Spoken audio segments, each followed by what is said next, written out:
What is going on, you guys? Bastion YJ here, back at again with the prank case. Now, I did just want to go ahead and make a quick updated profile for the prank kids deck. The first deck I made was a bit of a prototype. It was really good, but then I saw a lot of other cards that I could play instead, kind of update just how overall strong the deck was. I went ahead and took it to the locals, did very well with it, so I want to go ahead and show it to you guys. This is a deck I'm playing with the most at the moment. I do have a few other decks on the line. I have Cubics coming up, which is really exciting. I have Gem Knights coming up, so if you're excited for those decks, by all means go ahead and hit the like button, go ahead and subscribe for to stay tuned for those. But if you want to go ahead, and we'll just go ahead and get right into it. We'll go ahead and start right now. So let's go ahead and start off with the main deck, guys. Of course, very standard. You want to go ahead and max out on your prank kids. The worst thing that could happen to you is if you get an opening hand with no prank kids in your hand. Then that kind of sucks because you can't do anything. So definitely go ahead and max out on all of them. Don't play Roxys at any less than 3. Don't even think about playing Roxys at any less than 3. Definitely go ahead and max out on all of your prank kids monsters and immediate 1-card combos. That's pretty much it for your starter engine. Then you pretty much just throw in a whole bunch of hand traps from there. We do play triple Nibiru with the reprint of the maximum goal. I did pick up 3. I had this thing where I don't like to spend too much money on cards if I believe that I can play without them. Nibiru definitely being one of the ones that is just a total game changer. It's won me so many games since I go ahead and put it into the deck. So shout out to Rob, who's been on the channel before, for basically telling me if I don't main deck this card, I suck. But it definitely helps out so much because cards like Effect Veiler are really good still, but Nibiru ends turns immediately, right? Whereas people can still play through the Nibiru, they can also play through the Effect Veiler. But Nibiru just immediately ends the turn for your opponent, which is such a good card. But of course, we do play other hand traps as well. Triple Ash Blossom, another pretty much game changer for the entire deck. And we are still playing the Triple Gamma with the 1 driver, of course, totaling out to 9 hand traps. If you do want to go ahead and play 12, I would recommend putting in Imperman here. That card's doing really well as well. That one, or DD Crows, kind of seeing a rise in popularity with dinos being a thing, but I think 9 hand traps is all you pretty much need for the moment. Now, besides the hand traps, of course, we do want to go ahead and provide ourselves with our star backup monster, which is going to be the Dragoon. So I do play Dragoons here. Yes, I finally do have a Dark Magician and the Red Eyes Black Dragon, thanks to one of my good friends, Godfrey. I gave him to me as a birthday present for maximum gold, so appreciate you, Godfrey. But definitely, I think Dragoons is such a good card that it takes up so little space. I don't really see a reason why you wouldn't play it in this deck, considering there's the room for it. Now, of course, you can always take these 3 cards out to put more hand traps in, but Dragoons has come in so clutch for me, I really can't see myself partying with that card. So that's going to be it for the monster lineup, guys.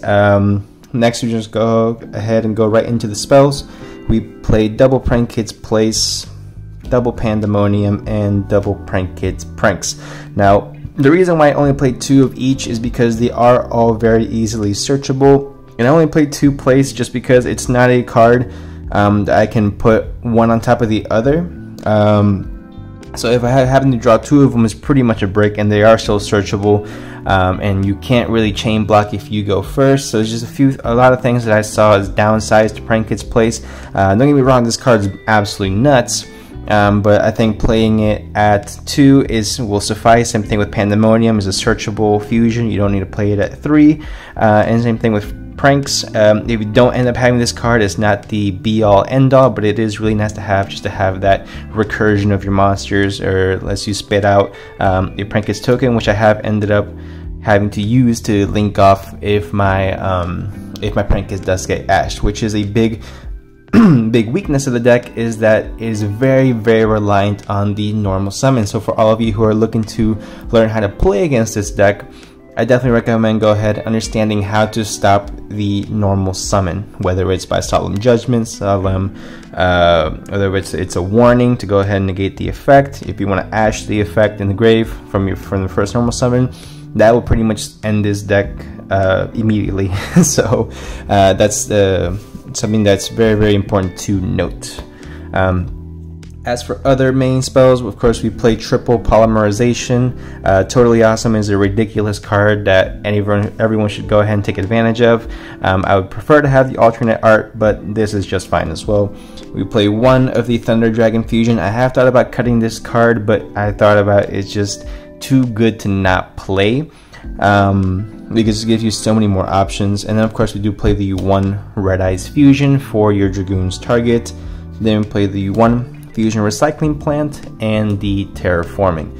Now, the reason why I go ahead and play the Recycling Plant just to make sure that I have as many opportunities to have Polymerization in my opening hand as possible. It's just such a good combo to be able to go ahead and make Toad on your first turn to play around in Nibiru. It just gives your board so much more security, because Nibiru absolutely destroys this deck unless the pilot knows how to play around it. It's a good thing that we know how to play around it, but in the chances that we do not, it's also real nice to go ahead and have the Toad on board so you can go ahead and go off and extend even further.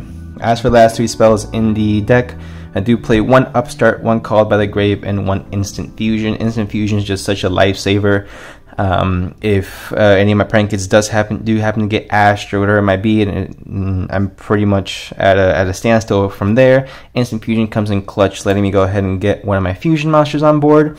Most preferably the Rocket, and I can go ahead and special summon the resources again and try to go ahead and continue comboing off.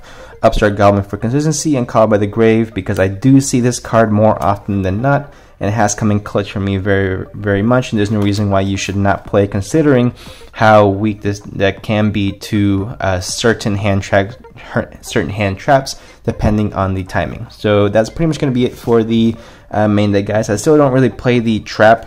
I'm still not really a big fan of the trap card. However, I might end up changing my mind and taking out either the Upstart or the Thunder Dragon Fusion for the Prank Kids trap, but we will see as the future what the future holds. So that's pretty much it for the main deck, guys. Now for the extra deck, very, very standard. I do want to start playing two Meow Meow.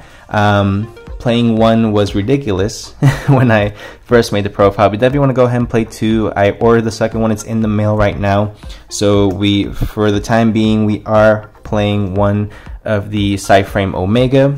That's the card I most likely take out for it, because I've barely ever made that card. Besides that, of course, we want to play two of the Chicken Cock-a-doodle-doo, one Bow Wow Bark, one Prank Kids Roar and Roaster. This actually comes up pretty clutch in the mirror, adds a little bit more pressure to your opponent as you're able to go ahead, and if they set the Pandemonium, you just go ahead and tribute this and get rid of it so they can't get their Battle Butler. Of course, there's plenty of ways to go ahead and play around that, but it just gives you another opportunity to go ahead and go up against those back row heavy decks, or even in the mirror match. Of course, we do play the one Prayer Plant Verte Anaconda, one Nightmare Phoenix, and one Appaloosa Goddess, Bow of the Goddess. Now, this is pretty much it what I have for the Link lineup. I don't really see what I would change from this, except maybe add like a Nightmare Unicorn instead of the Phoenix, or maybe the Appaloosa. Appaloosa is still a very clutch card in the grind game as well. Or if you have to go ahead and combo off real hardcore with your first turn, that's an amazing card to go ahead and play as well.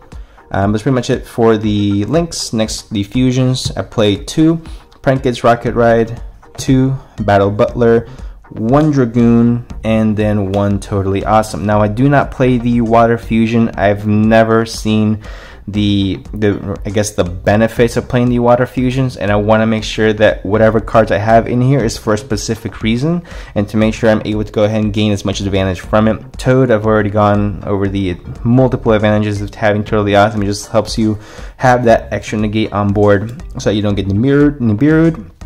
And you can also make it in the grind game as well. I've made it multiple times, turn 2 or 3. Of course, Dragoon's absolutely broken card. Prank Kid's Battle Butler is your main boss monster, and Rocket Ride is so good, especially because you can go ahead and summon it out with the instant fusion. So I pretty much think I've maximized the potential of this deck as much as I possibly can. If you guys do have any suggestions or comments, go ahead and leave them in the comment section below. If you guys did enjoy, go ahead and leave a like, subscribe. I promise I won't flood the channel with Prank Kids content, but I do want to go ahead and show you guys just a quick update so you guys understand how the deck is more or less evolving, and how the deck is constantly changing just based off the meta. And if you guys want me to go ahead and start adding side deck options into these profiles, well, by all means go ahead and let me know, and I can go ahead and start doing that. So go ahead and leave a like if you did enjoy, subscribe for more content, and I'll see y'all in the next one.